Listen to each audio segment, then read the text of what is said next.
अस्सलाम वालेकुम व्यूअर्स। अगर हम लोग ये बात कहें कि इमरान खान साहब एक वाहिद ऐसे लीडर हैं जो ओवरसीज़ पाकिस्तानीज़ को और अपने मौजूदा पाकिस्तानी जो पाकिस्तान के अंदर मुकीम है उनको अगर एक दफ़ा रिक्वेस्ट करें कि हम लोग अपने पाकिस्तान की माशियत को स्ट्रॉन्ग करना चाहते हैं और स्ट्रॉन्ग करेंगे, तो मेरा नहीं ख्याल कि इमरान खान साहब को ओवरसीज़ पाकिस्तानी या पाकिस्तान के अंदर रहने वाले पाकिस्तानी इमरान खान साहब का सर जो है वो झुकने देंगे। ऐसा नहीं हो सकता, क्योंकि लोग इमरान खान साहब की खातिर अपनी जान कुर्बान करने के लिए तैयार हैं। पैसा उनके लिए मैटर नहीं करता।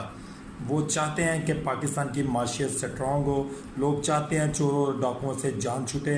लोग चाहते हैं कि गरीब के बच्चों को भी दो वक्त की रोटी मिले।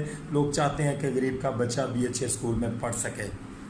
ये इन लोगों की तरह नहीं है। ये जो इशराफिया हमारे मुल्क के ऊपर काबज़ हुई है, ऐसा नहीं है, क्योंकि इमरान खान अब ऐसे होते तो कब के बाहर के मुल्क जा चुके होते।